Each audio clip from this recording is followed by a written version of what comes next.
Magandang araw sa aking mga manonood. Sinabi ng Department of Budget and Management or DBM nito lamang Huwebes na nasa 253.37 bilyon ang nakalaan sa 2025 budget.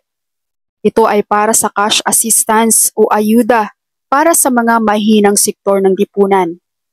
Sa isang balita, sinabi ng DBM na ang paglalaan ng budget para sa tulong pinansyal ay naaayon sa Philippine Development Plan or PDP 2023 to 2028 na nakatutok sa pagpapatupad ng mga pagbabagong pang-ekonomiya at panlipunan.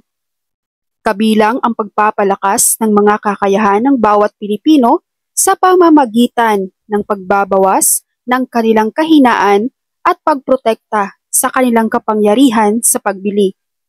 Ang alokasyon ng budget ay mas mataas kaysa sa 2021, 2022 at 2023 na alokasyon na umabot sa 200.9 bilyon, 276.8 bilyon at 251.3 bilyon ayon sa pagkakabanggit. Para sa 2024, ang kabuuang paglalaan para sa ayuda o cash assistance program ay umabot sa 318.5 bilyon. Saklaw nito ang mga programang tulong pinansyal na ipinatutupad ng Kagawaran ng Agrikultura, kabilang ang programang tulong sa mga magsasaka ng palay at tulong sa gasolina sa mga magsasaka at mangingisda.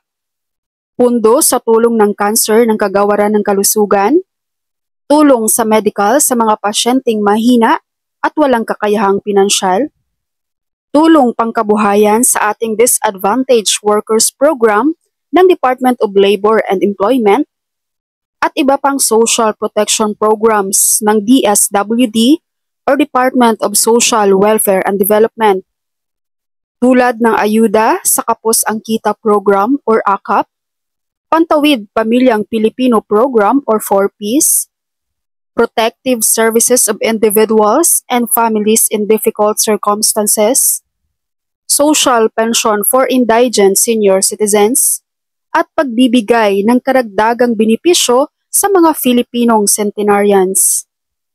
Kasama rin sa appropriation ang pagpapatupad ng fuel subsidy para sa transport sector sa ilalim ng Department of Transportation.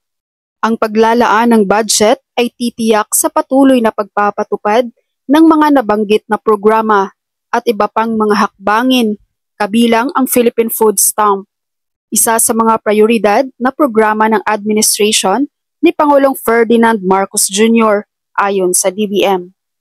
Priority pa rin ang education. Ang sektor ng edukasyon ay nananatiling pangunahing prioridad sa panukalang 6.35 trilyon pambansang budget para sa 2025 na nagkahalaga ng 15.4% ng National Expenditure Program or NEP o 977.6 bilyon. Mas mataas ito sa 968.9 bilyon na alokasyon sa budget ngayong taon. Ito ang sabi ng DBM. Susuportahan ng budget ang mga programa ng DepEd, kabilang ang matatag agenda for basic education.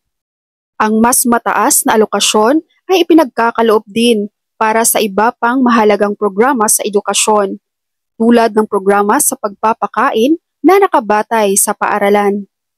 Samantala, ang pag-access sa dekalidad na edukasyon ay mangunguna rin sa agenda ng education ng pamahalaan sa pamamagitan ng universal access to quality tertiary education at education assistance and subsidies. Yan ang hatid updates para sa 2025 budget. Sana ay kasama dito ang budget para sa Universal Social Pension para sa lahat ng senior citizen. Maraming salamat sa inyong panonood and God bless you all.